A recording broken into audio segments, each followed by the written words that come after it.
Good morning. Morning, everyone. Hope we're all well this morning. A beautiful day down here in Gloucestershire. What a great morning for thinking about money laundering and financial crime, but more importantly, anticipating some cracking weather for the weekend ahead of us. Nice to see some familiar people on the call. We'll do our best to make sure you get everything you need from the call. It may go over the hour today, but quite a lot of information to get through.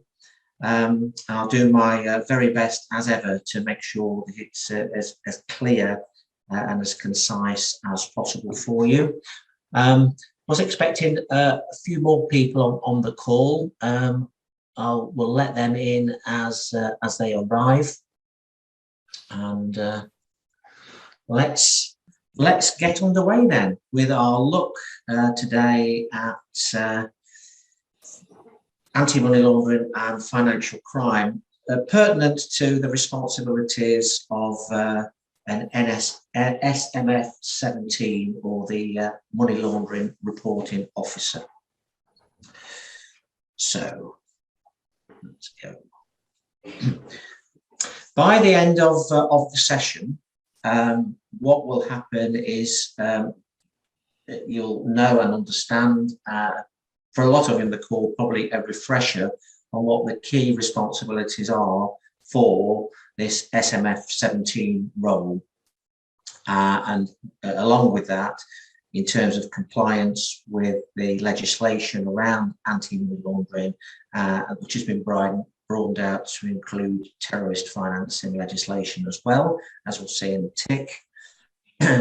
Look at the situations where we need to conduct both consumer and enhanced customer due diligence. That's important because we need to make sure everybody in the firm is aware of that, and that's probably part of your role as an SMF17 to cascade this information down to your people. We'll also, again, just refresh our memories on what constitutes a potentially exposed person. And then we'll look at the kind of component parts of what may constitute suspicious activity and how we go about reporting that. Conscious for a lot of you, that's just a refresher. And then just at the end of the session today, we'll broaden out away from money laundering to also look at financial crime offences in the round. So we'll be looking at things like the Proceeds of Crime Act, financial sanctions as well, which are particularly pertinent at the minute for those of you who have been watching what's been happening in the UK with the freezing of assets for some of the Russian oligarchs. And you'll see where that power is coming from in terms of legislation. So those are the learning objectives. I should just point out at this stage that, as usual, these sessions are being recorded and they will be available to IFAC within about 20 minutes of this session ending, and they will make those resources available to you as members. So we know under the senior managers regime that the FCA have decided that all firms, regardless of size, must have a money laundering reporting officer, which in the new regime is called a Senior Management Function 17. And when you go on to the FCA website, you can actually look at the key accountabilities of the role. Which, as no surprise, is to make sure that the firm is compliant with anti-money laundering and financial crime regulations. But when you read what the FCA are saying, they're looking for that to be done in a very proactive way. So rather than passive, proactively doing that. And I guess for all of us, this is kind of baked into our systems and controls now, particularly around ID requirements, etc. The other key part of the SMF17 role is to act as a focal point for all money laundering activities. Now, I know there'll be a range of firms on the call today. Some of you may take this role on behalf of the firm and be responsible for others within the firm as the money laundering officer. So they come to you. Others may run smaller firms, who may, like myself, be a one-man band, and this is just yet another hat that you're wearing in terms of running your business. But nevertheless, you're acting as the focal point for making sure everything is as it should be in terms of your processes and systems. And if you've got responsibilities for others, what others understand their responsibilities and how to use the processes and systems that you've got in place. Again, when you look at the requirements of the role, as you know, this is an approved role by the FCA, so you have to be authorised to be an SMF17. And in the words of the FCA, these individuals must be experienced and be up to be able to fulfil the requirements of the role, because it does carry quite a significant amount of responsibility. Because as you know, if you report suspicious activity, you may have to be liaising with National Crime Agency and other enforcement agencies as well. So there's an amount of gravitas required for this particular role.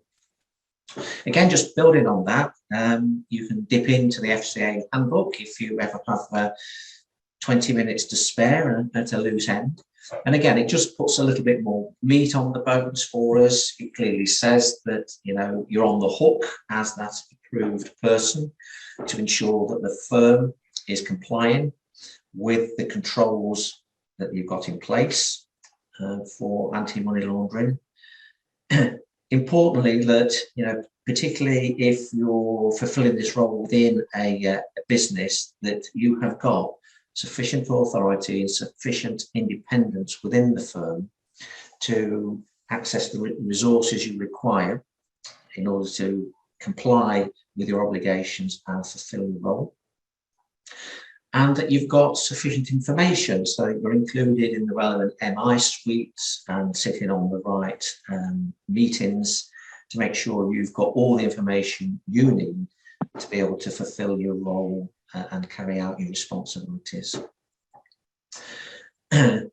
You obviously need to be able to deal with information. Sometimes it's a judgment call for those of you who work in bigger businesses and somebody comes to you with a query about whether or not it looks like money laundering. You apply your judgment on that.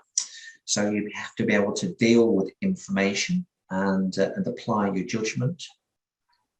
And as I said earlier, where you feel that it's relevant, you need to report your suspicions to the National Crime Agency and liaise with them in that regard.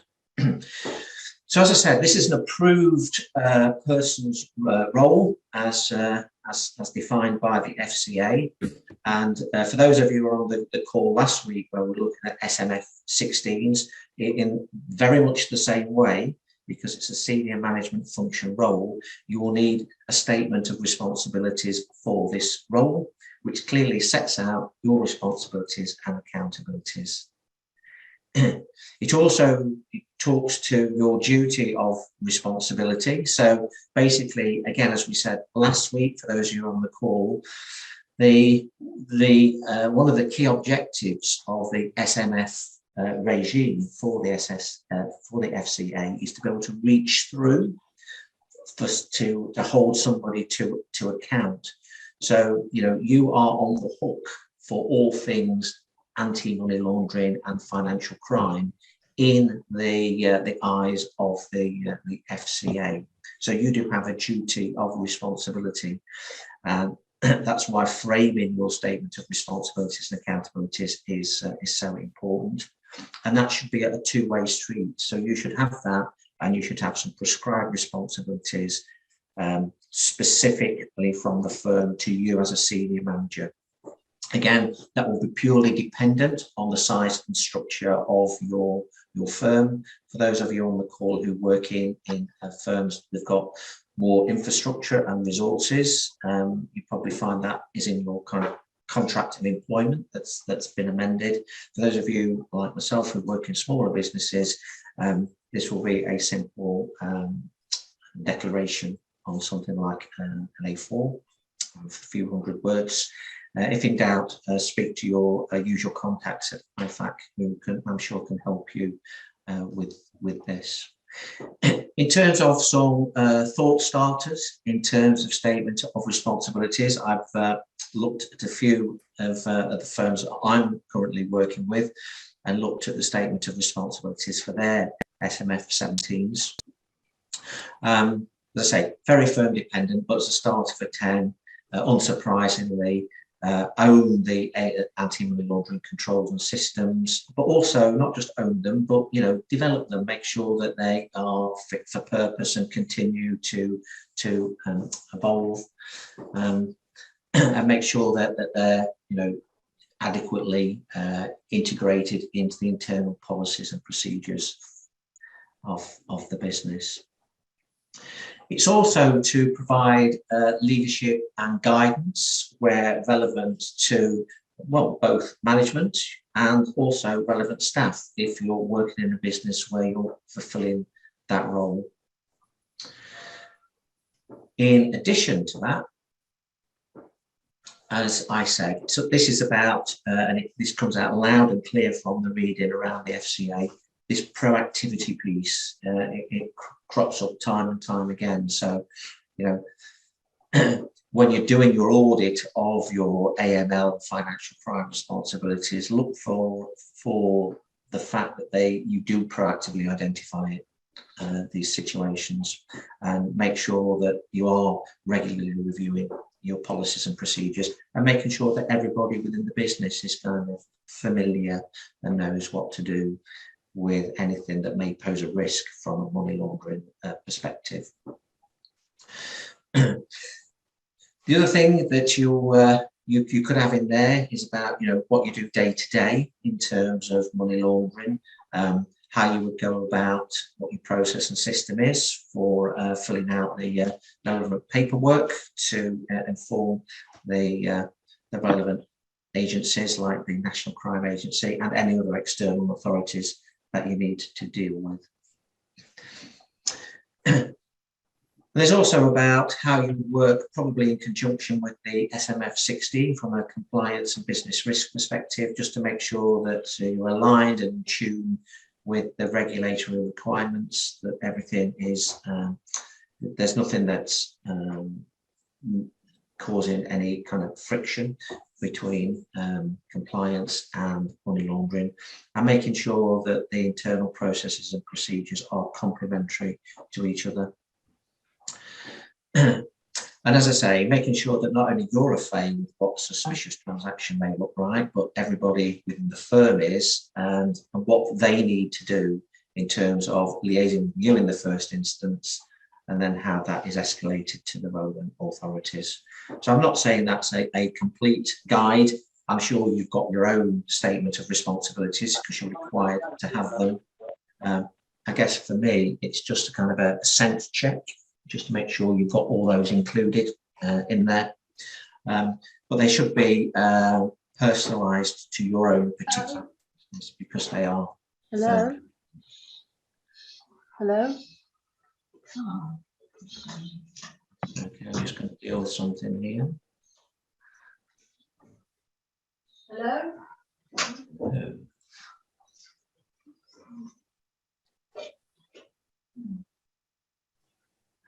Okay, can't find. That should sort us out, so you can just hear me. Right, let's move on. So, again, don't want to teach Granny how to suck eggs here. This is just really for anybody who's coming new into the SMF17 role. But I would suspect that if that is the case, you would probably already know this anyway. But it doesn't hurt just to refresh, get us all back on the same page and get into the groove, as it were. So, let's define what money laundering actually looks like. So it's not just a transaction. Oh, yeah, I'm at home, so the signal's not great here. Just bear with me a tick. Yeah. Right, okay. Right, whoever could, I'm trying to find the person who's not on mute and we can hear your phone call, which is very interesting, but also very distracting for those on the call. So if you kindly mute. Yeah. Yeah, no worries, it's not a hurry, it's just that I had today off, that's all. Well, that's very interesting, whoever's talking, but kindly mute so the rest of us can get on with it. Yeah, okay, yeah, it's not a problem, don't worry. Well, it is a problem to us, very disrespectful, isn't it?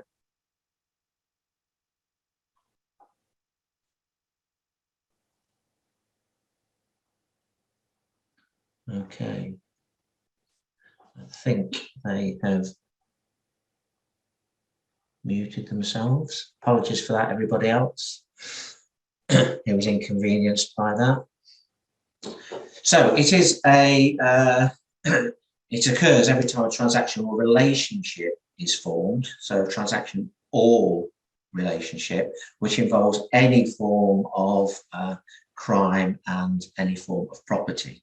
Property it's got a very wide kind of definition. So a lot of people will associate money laundering with like cash or things like that. But it also includes legal papers that give title to such assets. So again, we've seen a lot of this in the press recently as, they've been trying to freeze assets and it involves getting to the legal papers of assets that are owned.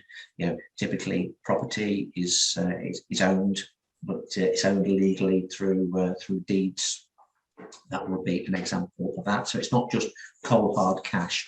Most people with money laundering kind of leap to the conclusion that it's the foldy stuff. It isn't. Just kind of widening that out a little bit. It also includes money or assets obtained criminally, which are then subsequently exchanged, either for money or assets that are clean.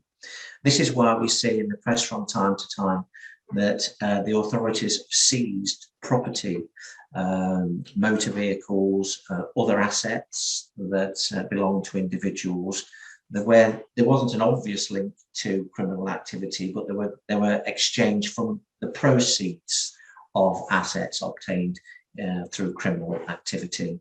So what you know and understand is that the Proceeds of Crime Act actually gives very extensive powers in terms of money laundering and what the authorities can and can't do in terms of seizing assets. And why do criminals launder money? Well, obviously, the only way that they can actually benefit from their criminal activity is to get the ill-gotten gains, as it were, into the legitimate economy so that they can benefit from the fruits of their criminal activity. So it's all about, if they didn't have to launder money, then they wouldn't, because it normally comes at some sort of cost, and it can be quite a complex process, as we'll see in a minute, to get that money washed through the system.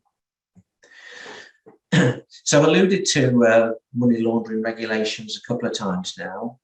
When you look back in history, you'll see that the first attempt to try and take actions against money laundering actually stemmed from the 1990s.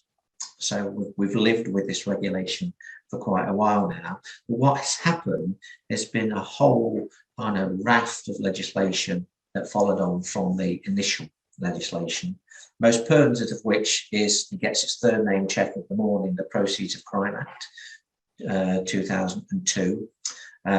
This was the act that introduced things like insider dealing and tipping off into our kind of vocabulary, and also really bolstered the enforcement of money laundering criminal activities.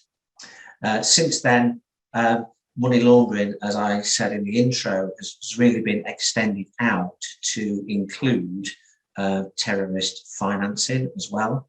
And the most recent one of which was passed through Parliament in 2019, and it's the one that we're currently using within our businesses in terms of the regulation we adhere to, because it came into force in January 2020.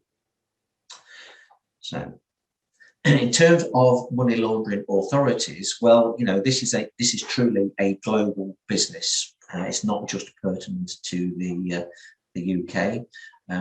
For those of you who've been watching Ozark on Netflix, you'll see money laundering is alive and well in the United States as well. They've got a massive problem with it through criminal activity there.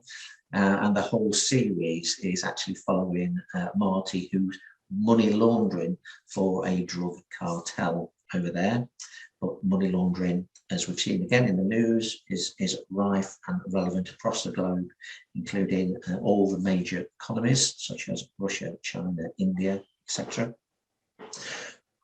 To combat it, there's actually an international regulator, the Financial Action Task Force.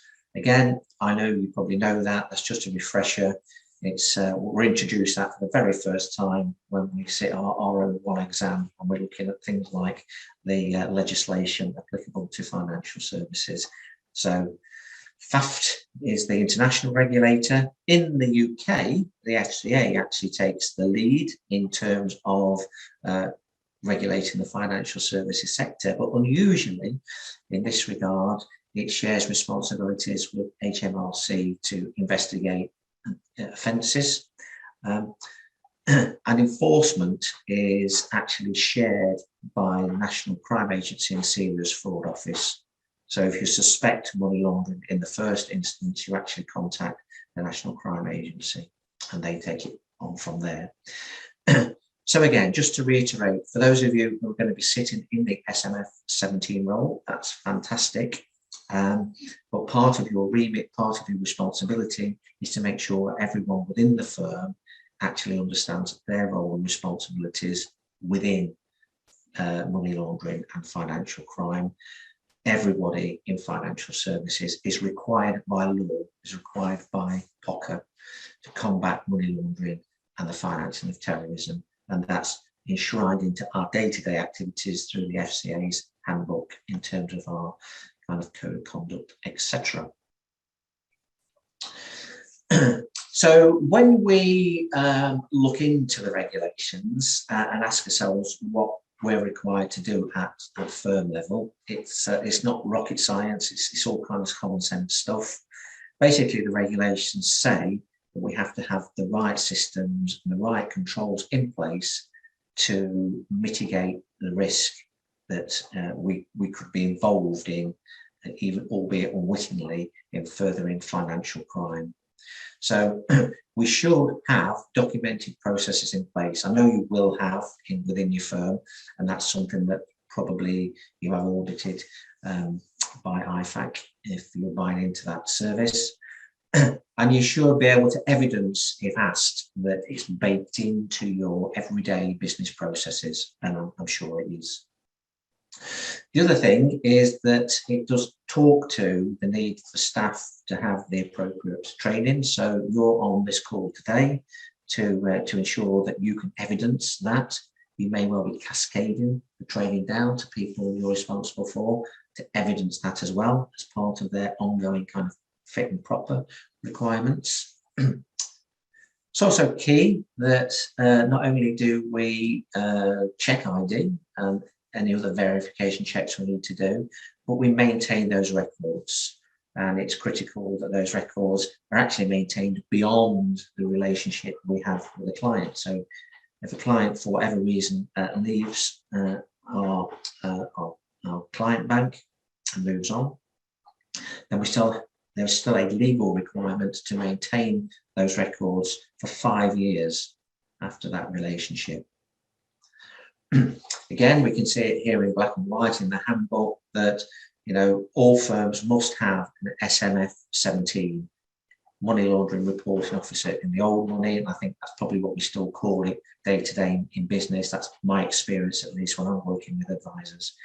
And as I say, overall responsibility, focus for AML activity and financial crime. And you must, within this role, report at least annually on the operation and effectiveness of your controls. And I'm sure you've got that kind of built in, maybe even to your compliance calendar that we talked about last week, that at least on an annual basis, there's a report that says we've done an audit, we've checked, and everything's tickety-boo. Other controls we know about because, as I say, these are typically baked in to our day-to-day processes. We're all very much conditioned now to get ID and any other verification we need on addresses and that kind of thing. We know that we need to check the identity of beneficial owners, particularly if we're working with corporates and partnerships. And I think we all understand now, clients understand that until they've satisfied, till we're satisfied that all our checks are done from a money laundering perspective, we can't actually go ahead and actually transact business and put them on risk or make the investment. Yeah, and I'm absolutely sure you will have your own systems in place to report suspicious activity. But we'll look at that in more detail in a minute. As I say, you need to keep all documents that relate to financial transactions, client identity, and your annual review of the process. So, you know, if you can't see it, you can't evidence it, and it doesn't exist. That's kind of how the FCA view things. I'm sure if you're subject to an external audit, maybe from IFAC, if they can't see it, then it doesn't exist. It's standard auditing procedure. So what's the risk for firms because of criminal activity and money laundering? Well, there could be, you could be subject to embezzlement or other frauds by employees. I noticed that once again, the big banks seem particularly prone to this. It was Barclays, I think I read a couple of weeks ago, where again, a cashier had been dipping into the accounts of some of their more high net worth customers and embezzling funds. So it is still going on, believe it or not. I know not necessarily in our space. Also, it could be that, you know, you've got a customer or client who deliberately sets out to, you know, embroil you in their criminal activity, and they could give you false ID, false details, and that you're actually targeted to try and launder the proceeds of crime, more of which in a while. So as I said, everyone has obligations to combat money laundering. The good news is that you don't need to memorize the anti-money laundering legislation, but you are expected to understand what money laundering is all about and what terrorist financing is, and you will do if you don't already by the end of the call. You'll need to understand how money laundering and terrorist financing offences could potentially affect you, and your legal obligations regarding ID and verification of addresses, etc., at the very start of a business relationship before you can get on and transact business. And of course, you do need to make sure everybody within the firm understands how to recognise suspicious activity and know how to make a report on it. As SMF17s yourself or those coming into role, I'm very cognizant that you'll know that. Just talking about for those of you on the call who need to train this out to others. So again, we're still on, you know, going down memory lane, as it were, just refreshing our knowledge and understanding of the process. So money laundering, there are 3 stages to money laundering. Okay, so as I said earlier, a criminal cannot benefit from their ill-gotten gains until they've legitimised the money. So the first step is they have to take steps to try and get assets, cash, into the financial system. And that's when we work in the advisory space. That's a situation that we could be vulnerable to, with clients trying to put questionable funds into our business for us to place it for them. Once they've got it into the system, what they typically would seek to do is to obfuscate and confuse and to try and bamboozle the auditors and the authorities so that they can't actually ever get back to the source of the funds. Again, for those of you who've been watching the Netflix series, the drug cartel, through their drug launderer Marty, is investing in things like office developments. They bought a stud farm, they bought a gambling casino to like place and launder the money through. Putting different layers, the stud farm, the shopping precinct is all legit, but it's been used with the funds from criminal activities, i.e. drugs in their case. And again, we could be vulnerable at that stage as people are, it looks like they're coming into us with legitimate asset and they're trying to use us to layer it. Payday for the criminal is where they can actually take those laundered funds and actually make them appear to everybody that they come from a legitimate source and they can use them in the legitimate economy for their own benefit. So I think we're all familiar with those three stages of money laundering. Just building on that then, the Proceeds of Crime Act actually introduced specific offences pertinent to money laundering. And again, I know you will all know this, but just refreshing your memory, particularly for those of you who will need to go on and do the test on the VAT system, more of which at the end of the workshop. Okay, so three specific criminal offences: tipping off the system and failing to report. We'll just unpack those in a little bit more detail now. So as you know, just refreshing your memory, tipping off is where, for some reason, somebody alerts the person under suspicion that they may be subject to money laundering investigations, which is under the money laundering legislation actually unlawful. You're not allowed to alert people of your suspicions. If you were to fall foul of that and it would be proven that you did alert somebody, even albeit inadvertently, then you could be looking at imprisonment for up to 5 years or an unlimited fine.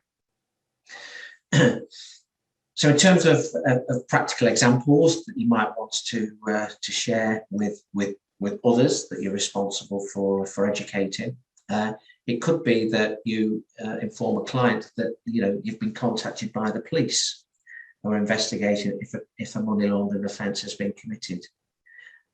It could be that for whatever reason you've completed a suspicious activity report and you say to the client that I can't do anything until I've got confirmation that the business can proceed. So even if that was done inadvertently, you'd still be subject to sanction by law. As I say, that could be jail time, and it could also include an unlimited fine. So that's tipping off relatively straightforward. Assisting is something that's you could be doing more on a conscious basis, so being involved in concealing or disguising the proceeds of criminal activity, or you could be drawn into it inadvertently by not being good enough with your due diligence. That's definitely not something that you want to be even getting close to being on thin ice with, not least because the jail time is a whopping 14 years potentially, and unlimited fine. And this, again, not necessarily within our sector, but again, one of the big banks, this time it was NatWest, 2 of their traders did actually get 14 years in prison for inadvertently assisting. So what could be the examples if you need to educate the people who you're working with? It could be that you're aware that clients under investigation, but nevertheless you arrange for a withdrawal to be made from their investments without having had the necessary permission from the National Crime Agency. It could be that the client has unexplained cash sloshing around in their account. Doesn't seem to be related to any business or employment activities. There's no evidence it's being declared to the taxman either. But then the client says that they want to put some funds into an investment bond on behalf of a relative, but they want to do it in your name, in their name, and there's just a note put on the file and you proceed. I know you wouldn't do it, but I'm just coming up with an example you might want to share with others. Can't be overly helpful to a client when alarm bells should be ringing at that stage. And as I say, very much don't go anywhere near that because of the penalties that go with it. This is one that's kind of more marginal, one that you might have to help more junior members of staff or people who are joining the business for the first time. This failure to report. So, if in doubt, report it. That's kind of the mantra here. If you even suspect, you've got reasonable grounds for suspicion that somebody might be involved in money laundering, then it's always better for them to come to you as the SMF17 and for you to apply your judgment. And again, if you think it's the right thing to do, even if you're not sure, report it, because having done that, you've discharged your legal obligations and you're kind of in the clear. Even if it turns out everything is hunky-dory, it's okay for you. Trying to be too trusting it could be a problem here. Trying to find reasons why rather than why not. Trying to overhelp a client could lead you down the wrong avenue here. Again, there's some jail time of 5 years and an unlimited fine.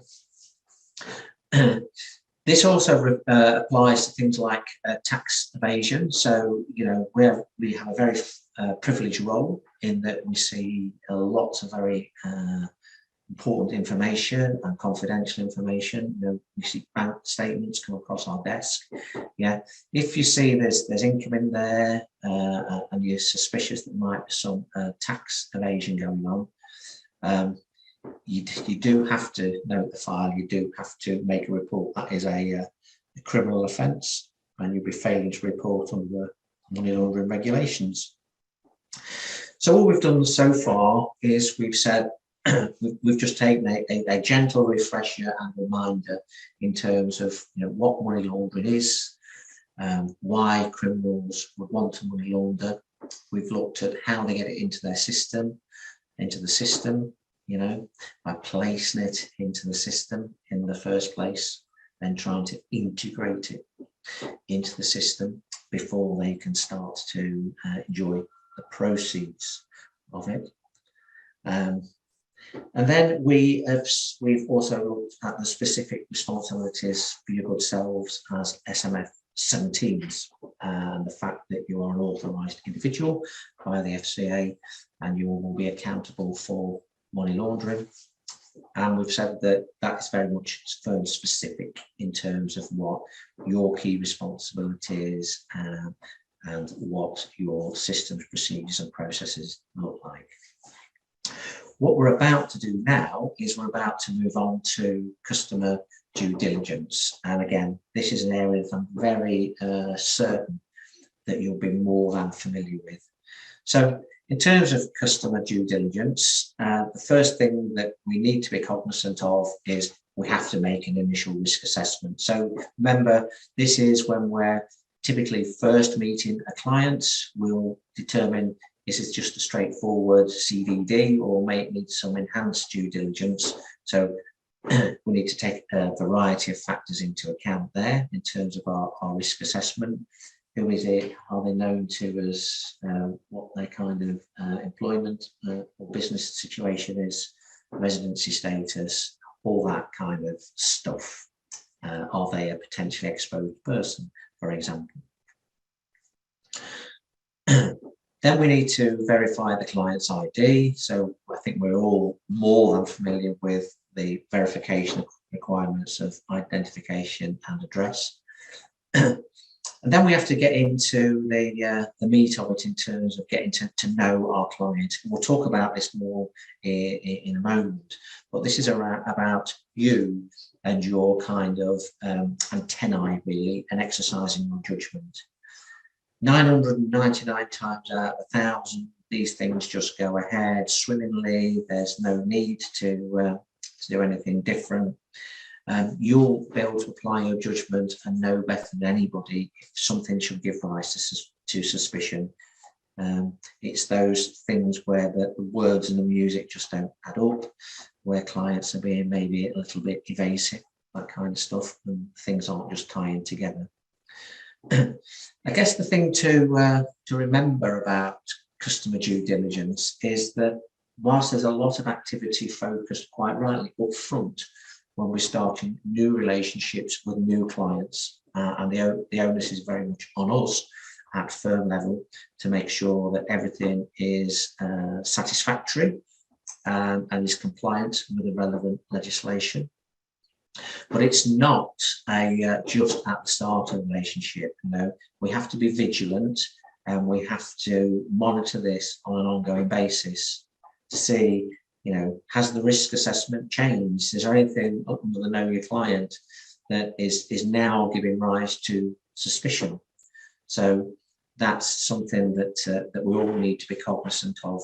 Customer due diligence is actually throughout the lifetime of the relationship between you and your clients. As you know, where business is deemed to be a higher risk, then there'd be a need to do enhanced due diligence. As I said earlier, it could be because they're a politically exposed person. Could be that, and this has happened a lot during virtual meetings where new clients weren't physically present for ID, and we've done some supplementaries around address verification and that kind of thing. And I know a lot of firms do that as a matter of course anyway.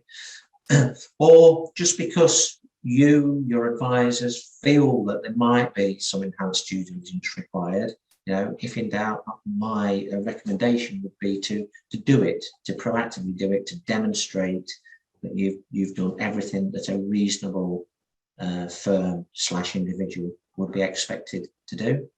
So as you know, if you need to move to the enhanced due diligence criteria check, then you need to get some additional documentation over and above just one piece of ID documentation. So I've just done this with another company. They wanted to see a driving license or passport, and then an up-to-date utility bill also with address on. And I think that's all kind of baked in to our systems now. The other thing you might want to do is to make sure that the documents that you're dealing with are actually verified by a financial institution. Remember what we said about money laundering, in terms of trying to layer it into the system. It could look on face value quite legitimate. So again, if money is probably moving from abroad or from an institution you're not familiar with, make sure they're subject to money laundering directives, and make sure you get some sort of verification and certification documents from them. Establish where the source of funds is coming from. I've got a friend of mine who's an IFA who's just transacted some business actually with somebody who's moved back to the UK from Canada and brought a big source of funds back from Canada. And my friend, the IFA, had to do quite a lot of enhanced due diligence on that, in contacting the financial institutions and bank over in Canada. It was all perfectly legitimate in the end. This was a guy whose parents had gone over to Canada after he was born and emigrated. They were both deceased. He'd now decided to return to the UK and was repatriating both himself and his inheritance back to the UK. But now my IFA friend's got it all documented. Again, if your judgment calls for it, make sure you're happy with the source of the funds. Where has it come from? how are the funds accumulated? Does it all sort of tie up with the know your client work that you've done? And you could, for those of you who are taking in monies, make sure that if you can, it's coming from an institution, again, subject to money laundering directives, and the payment is in the client's name. Okay. Where you feel that the risk of money laundering is very high, get whatever other independent intelligence you can. And again, internet research, or there are some specialist agencies that will help with that. So we've looked at due diligence, the 4 criteria, and then we've just expanded that out into enhanced due diligence. Again, conscious I'm not really telling you anything you don't know, just refreshing your memories and priming you ready for a test for those of you who need it. Moving on to politically exposed persons, pets. As you know, these are individuals who could be in some way, shape or form kind of susceptible to either having sufficient power to launder money. So again, I use the example of what we've done in the UK recently with the oligarchs who've got questionable sources of funds, shall we say. So high political profile, or it could be others, who are susceptible to being blackmailed by others to launder money. And it also includes not just the individuals, but immediate family members and close associates of such people. So these are kind of high flyers who have either got power themselves or susceptible to bribery and corruption. There'll be no surprises on there. This is a fairly kind of standard list. So you can see it's people who are kind of politicians, people in kind of positions of power, including, management and supervisory boards of state-owned enterprises, i.e. oligarchs, even directors of international organizations. So I don't think there are any surprises in there. Politicians, quasi-politicians, judicial bodies, courts, banks, big state-owned businesses, all of those people, as I say, if you are working with somebody who either holds that role, or probably more pertinently has held that role in the previous 12 months, they might not hold that role currently, you are required to treat him as a pet, and you must immediately move into enhanced due diligence and do satisfy yourself that everything is where it needs to be. For those of us who work in the corporate sector with corporate clients, then the good news is that for any companies who are PLCs, then that's fine. We don't need to do any further identification there. Also, and this would cover the vast majority of situations, I guess, that we deal with on a day-to-day basis, even private companies, limited companies or partnerships, if the advisor knows, or yourselves know, the directors stroke partners, then that's fine. We don't need to do anything else. If they're unknown, then things are slightly different. You just do what you would expect to do, the usual kind of bank reference and credit reference search. You need to identify at least one of the directors and partnerships. And again, thinking about the aim of money laundering, just make sure that you are totally happy about who is in control of the corporate, who controls it, who owns the shares. Is any undue influence? Does everything look like it should look in terms of your judgment? For those of you who may deal with more institutional type of clients, again, it's relatively straightforward, because you can get references from industry directories, charity schemes.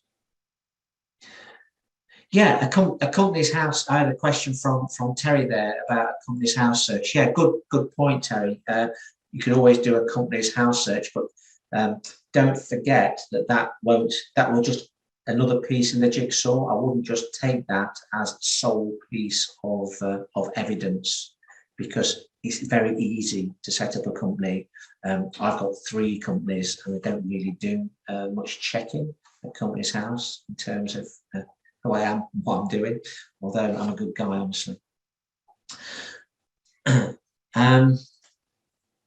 Okay, so in terms of suspicious activity, let's just unpack this.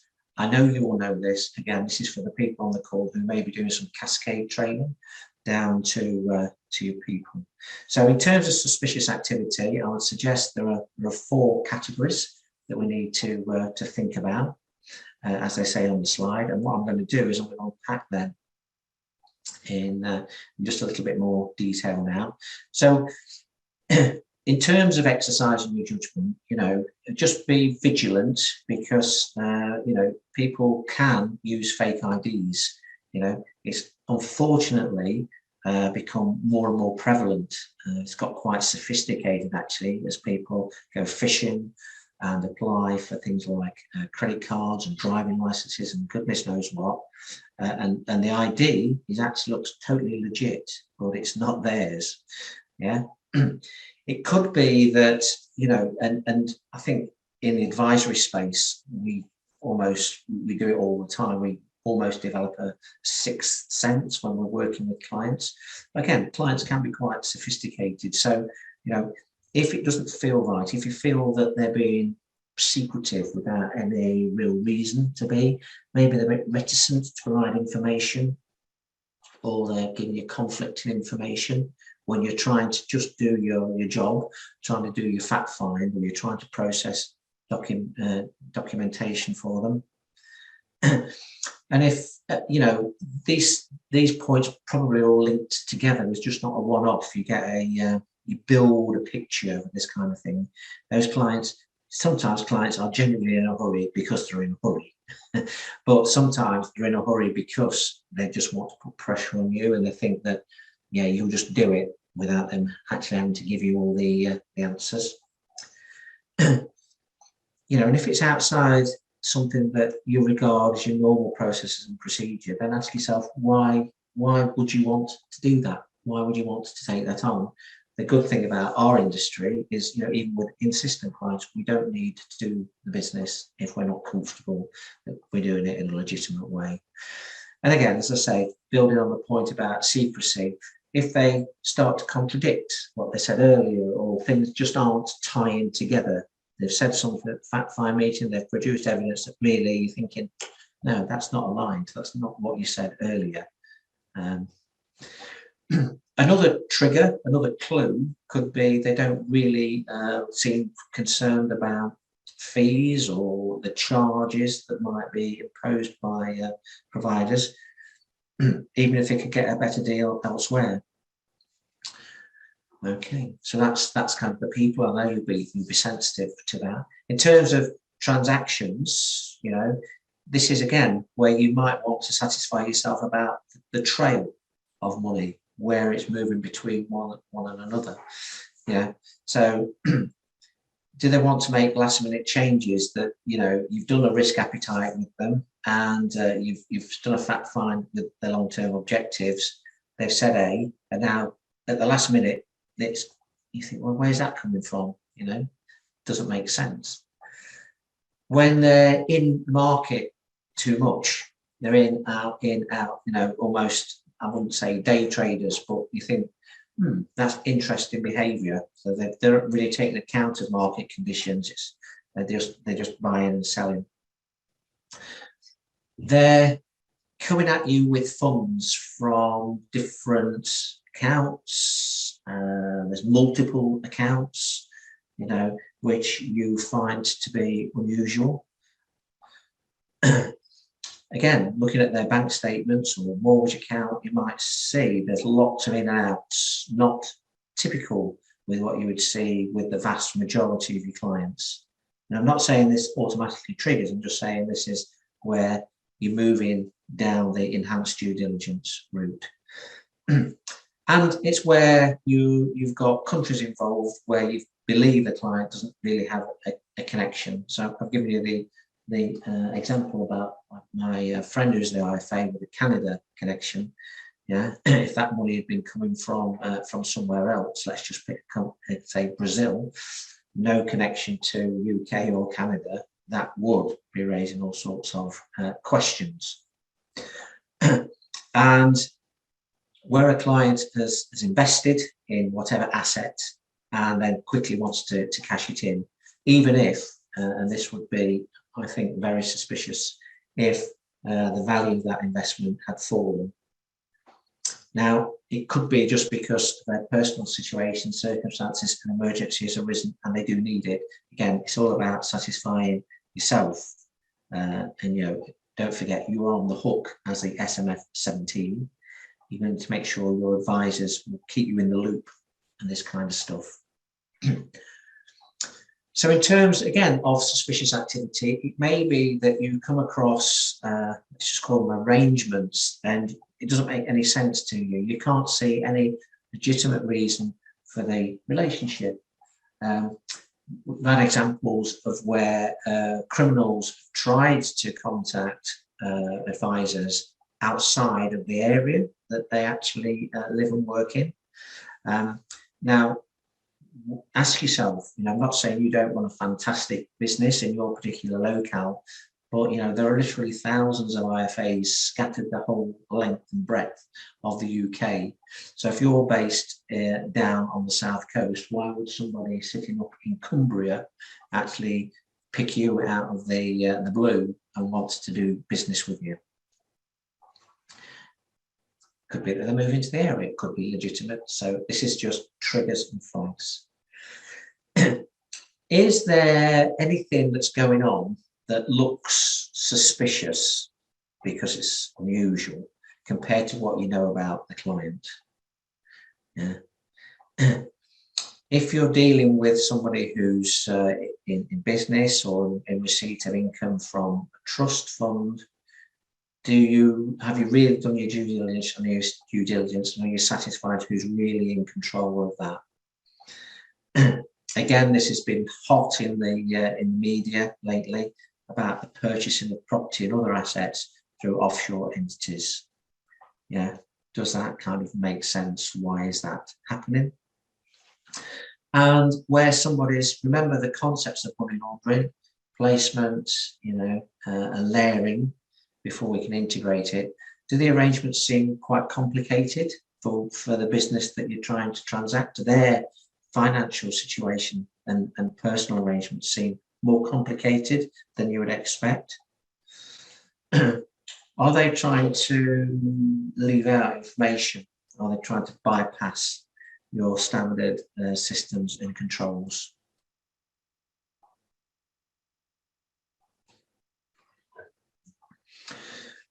And in terms of assets, difficult if you are doing meetings virtually, but where you are working with clients actually in their own property or where they come into the office or where you can get information from them, does their kind of lifestyle and the assets that they own tie in with what you know about their income and background? Yeah, so have they got control of funds or assets that, again, from your fact finding and diligence, you're struggling to explain, either from their family business, their occupation, or their family background? Do they hold assets in business which seem to serve no purpose, their normal trading activities? So, they're making widgets over here, but they've got a huge amount of assets over here on the balance sheet, and you're thinking that doesn't all make sense. Are assets held in somebody else's name? but they are clearly getting the benefits from them and they appear to be in control of them. Now, again, it could be that it's a trust, it could be legitimate, it could be something a bit more untoward. And then look for any changes in lifestyle. So remember what I said about the need to be vigilant with customer due diligence. If somebody's lifestyle suddenly changes and, you know, they've got more money to invest, they're spending more, they suddenly get a flash car, they upgrade their property, and that could all be totally legitimate. Maybe they've got promotion at work, casting shares, inheritance, whatever. It's up to you to do your due diligence to make sure that you're happy with the source of the funds and that they're legitimate. And also, if you think about, you know, a good way to launder money is through property. Let's take out a mortgage in the first instance and then get that mortgage paid off. And you're thinking, how have they managed to pay all these lumps off their mortgage when it doesn't match kind of their circumstances, their known circumstances to you? So what we said in terms of suspicious activity, we should our antennae as SMF17s should constantly be plugged in and proactive. But again, our role, our responsibility is to make sure all our advisors in the advisory space and all our back office colleagues are actually equally as diligent as you would be in your role to protect you. Where we do find evidence of, or at least we have suspicions that somebody is trying to launder money, then as you know, we need to report that by way of a suspicious activity report. And that is required of us in the regulations, and certainly it will be down to you in your role to ensure this happens. So remember, suspicious activity reports. If in doubt, as I said, do this. So all your staff need to be briefed that in the first instance, if they have got suspicions, then they have to make a report to you. They can't actually carry on with their client transaction until you get back to them and give them consent to continue. So what you'll need to do is make sure that everybody within your firm is aware of your requirements as the senior manager responsible for this, and make sure that they know the process to follow in terms of what information you would want to assess so that you could decide on what you want to do, what the course of action is. It could be that you say, you have a look at it and you say, okay, I'm actually happy with that, and we will continue, and you make notes to that effect and the rationale as to why you've applied that judgment. If in your role you decide that, I think I'm balanced, I want to report this to the National Crime Agency, then get on it and do it. And at that stage, there's a section on the form when you fill it in that asks for them to give you consent to continue with the advice. And if you think about that, that's a sensible step, because if somebody is trying to launder money, what you don't want to do is alert them to inadvertently kind of tip them off that things may not be going the way they want them to go. So typically the NCA will give consent for you to continue with the advice. As soon as you've got the consent from the NCA, your advisors are in the clear with that particular client. So the National Crime Agency, in conjunction with the Serious Fraud Office, make whatever checks they need to make. They do whatever investigations they need to make. As I say, they'll give you consent typically to crack on with the transaction. If for whatever reason they don't, then they'll advise you of what your next course of action should be. And obviously you cascade that down to the advisor who's handling the transaction with the client. It could be that as part of the investigation that one of the investigating authorities will need more information, and typically they'll need to go to get a court order to force somebody to produce information.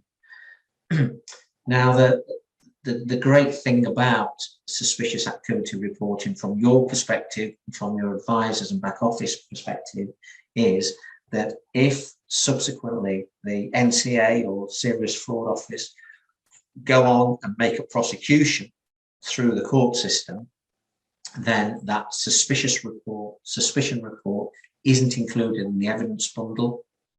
The name of the person, i.e. your good selves, will not be included in the report and will definitely not be revealed in court.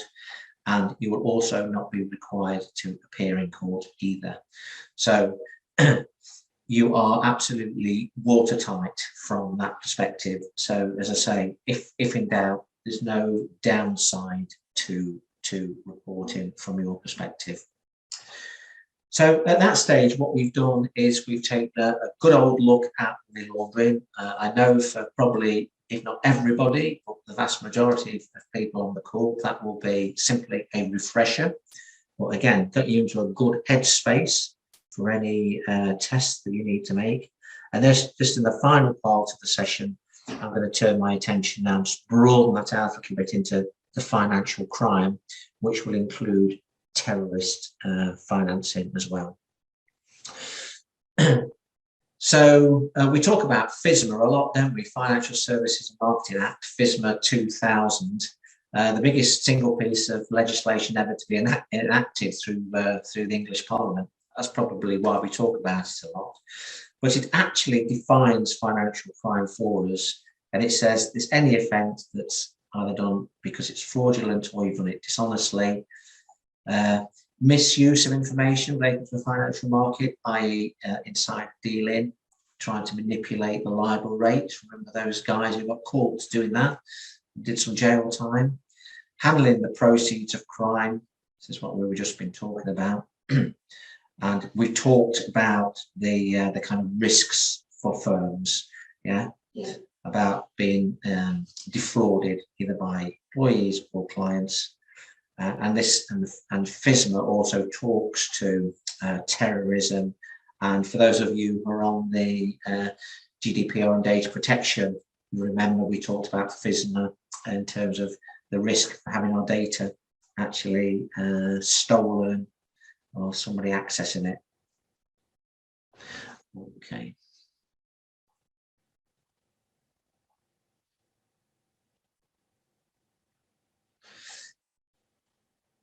Yeah, there was some bankers going back a few years now. Somebody's asked about what happened with the LIBOR manipulation.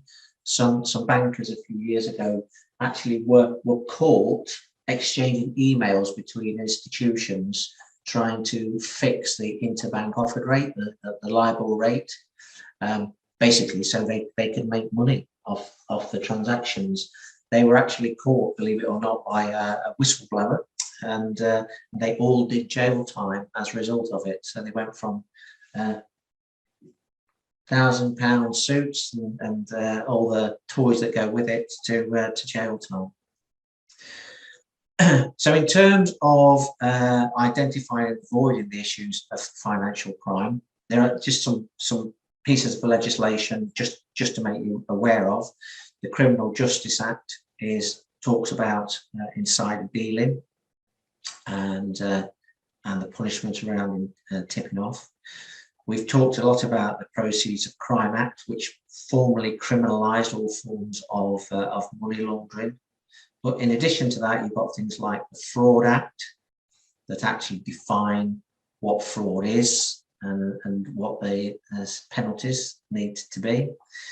Then we've also got the Bribery Act, which talks to what constitutes a bribe and what the offences are and the punishments available.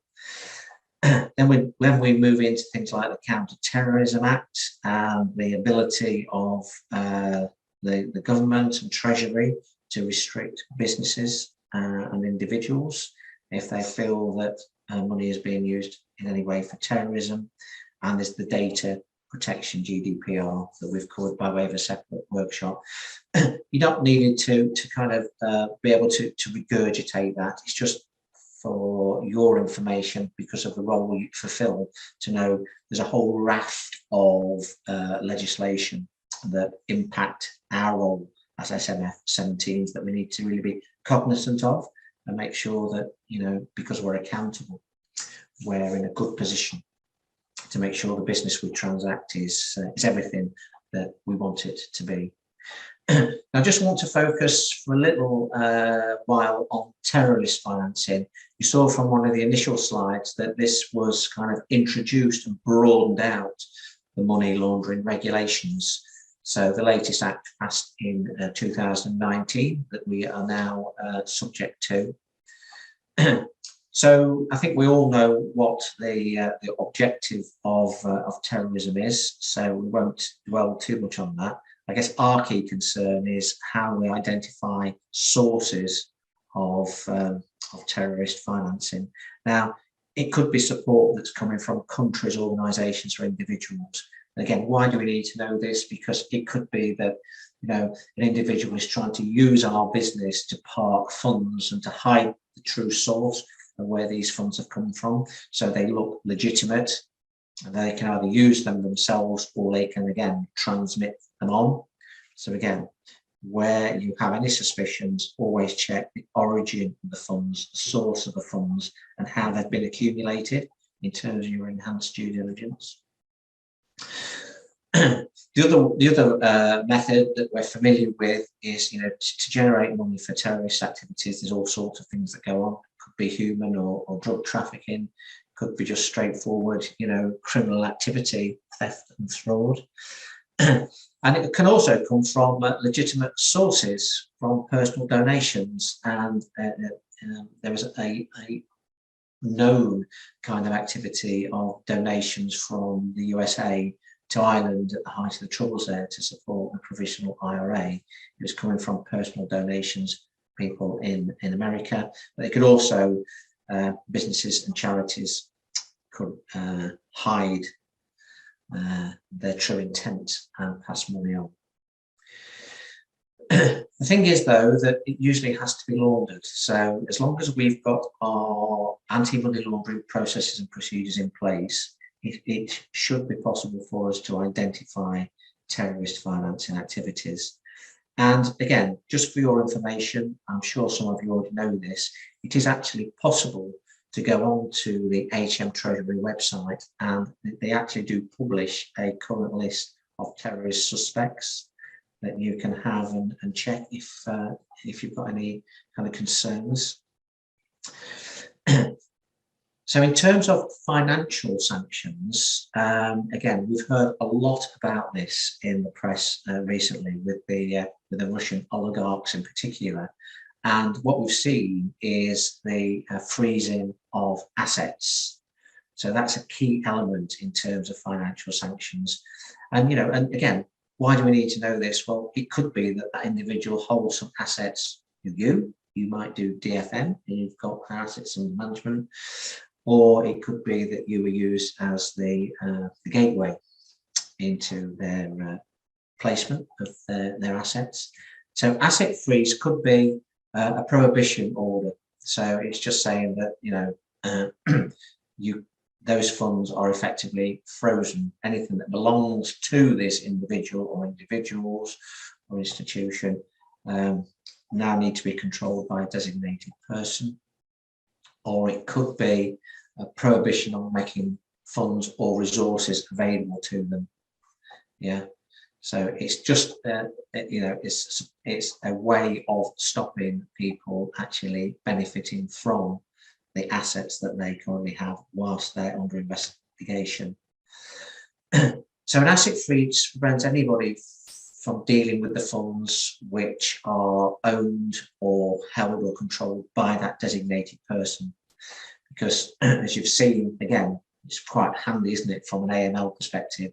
They're saying that people like Abramovich and others are actually holding funds on behalf of Putin, so that they are controlling his funds. But by freezing their funds were actually technically freezing Putin's funds as well.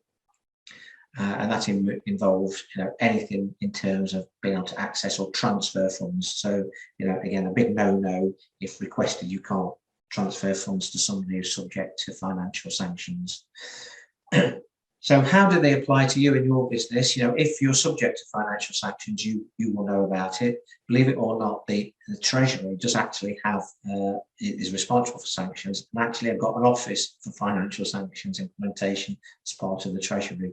So they're the ones that issue the prohibition order against the target person or organisation. Yeah. And that order prohibit any financial services being provided to the target, or because they think it's pertinent to do so, they might issue you with a license to do some sort of limited transaction. Yeah, it's vital that you comply with the sanctions regime, because again, any breach of that compliance would mean that you're subject potentially to some jail time and a maximum fine of £1 million. So, if sanctions apply, you will know about it, because the prohibition order will be issued to you. Just before we get to the end here, just for completeness, I just wanted to talk to you about corporate tax evasion. Obviously, any form of tax evasion rather than planning is illegal, and it's a criminal offence under the Criminal Finances Act. But it's also a criminal offence for an associated person, i.e. us, in our roles, to try and facilitate either deliberately or inadvertently with tax evasion offences. Yeah. So again, if we're looking at bank statements, we're in the corporate sector, or looking at somebody's personal bank account, and we're thinking they're not declaring that as income and they're evading tax on it, we have a duty to kind of call that out. As long as you can show that you've got reasonable prevention procedures in place, then you're going to be okay. I mean, that is your defence against anything like tax evasion or bribery. So UK tax evasion is something where a UK-based institution has tried to evade tax on earnings anywhere in the world, and it applies to all entities.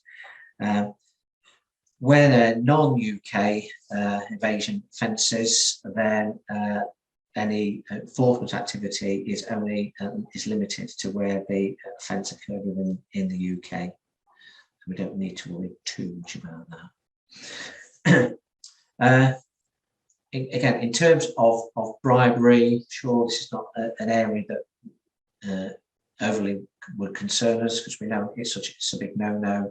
But if anybody is trying to give us any sort of inducement to do anything that we feel we shouldn't be doing, then obviously that's a big no-no. So again, I'm thinking about my Netflix series Ozark. The cartel have to pay away. They pay away to Malti, and that's as inducement to do all this illegal activity. So I'm sure that's not something we would ever want to get involved in.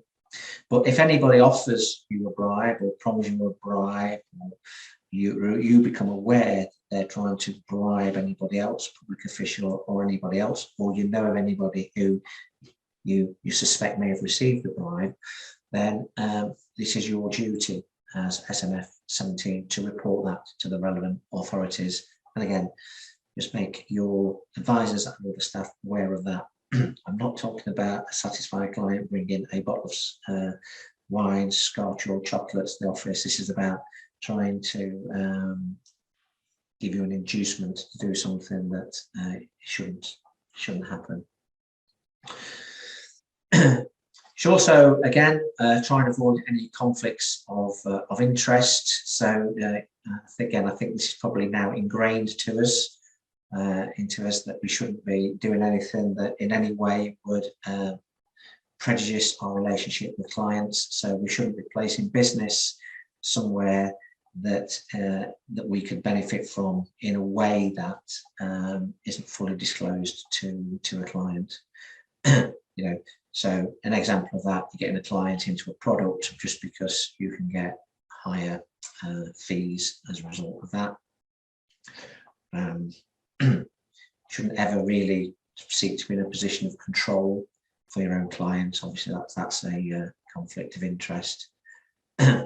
And again, don't even offer or get into conversations about accepting any form of payments or inducements. Do anything that's a conflict of interest and strays into bribery. So just to summarise before we revisit the learning objectives, then. Money laundering and the associated acts, the financial crime acts that we've just taken the counter through, are criminal offences. And it's imperative that in your key role as SMF17, you fully understand your obligations because you are accountable for them. It's also important not only that you understand AML, but you understand what the customer due diligence requirements are, and that everybody within the firm understands that, and that you apply the relevant level of diligence to the clients when you've done a risk assessment on them. Of course, everybody needs to know who you are and how, more importantly, to recognise and then report to you any suspicious activity that they come across. And in addition to your understanding of money laundering, you also need to be cognizant of and aware of that, terrorist financing is now part of the anti-money laundering requirements. So you need to have systems and controls to make sure that's not happening. And again, you need to be cognizant of the financial sanctions regime, and again, apply whatever the order says if asked.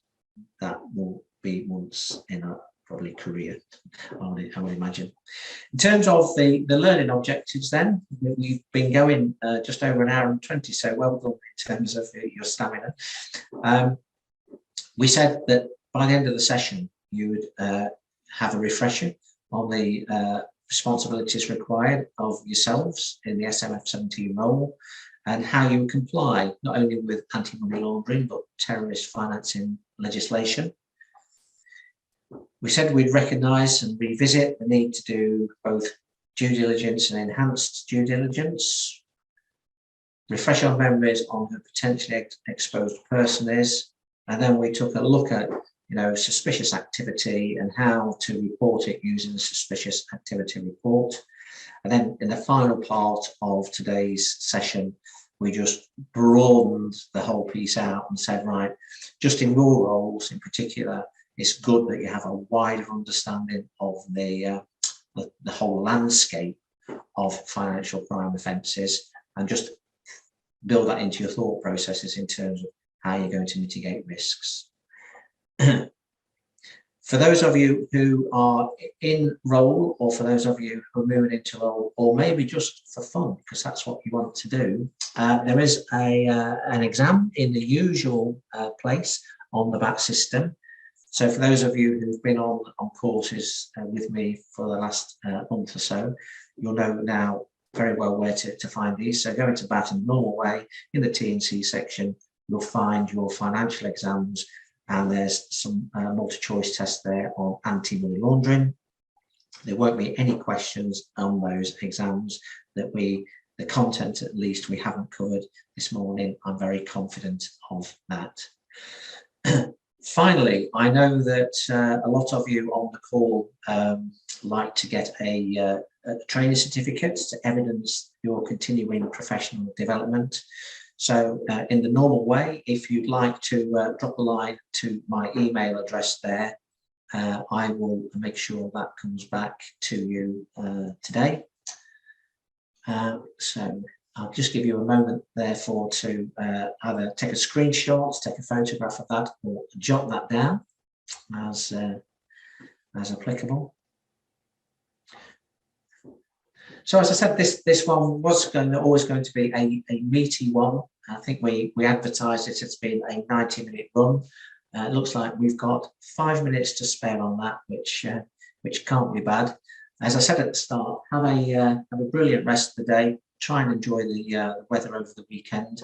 Congratulations on your stamina and staying focused, hopefully, for the last hour and a half. And look forward to seeing you again on another course. So signing off. Thank you very much. Thank you, everybody. Have a great day. See you all again soon, hopefully.